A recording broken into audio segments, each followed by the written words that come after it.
नमस्कार. पुणे कोल्हापूर नॅशनल हायवेचं काम गेले अनेक वर्ष त्या ठिकाणी सुरू आहे. आता तर सद्य परिस्थितीमध्ये प्रचंड त्रास हा प्रवाशांना त्या ठिकाणी होतो.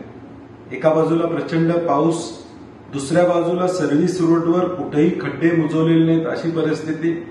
काम टाइम मध्ये त्या ठिकाणी होत नाही हे वास्तव आमच्या समोर आलेलं आहे.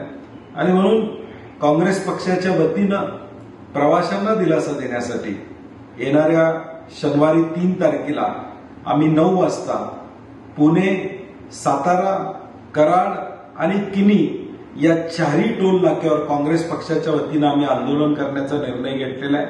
शनिवारी 3 तारखेला सकाळी 9 वाजता काँग्रेसचे कार्यकर्ते तिथं जमा होतील. कुठलंही ट्रॅफिक थांबवलं जाणार नाही, परंतु टोल आम्ही का द्यायचा? ज्या रस्त्याचं काम त्या ठिकाणी पूर्ण झालेलं नाही त्याचा भुर्दंड प्रवाशांनी का या ठिकाणी घ्यावा हा आमचा प्रश्न त्या ठिकाणी असणार आहे.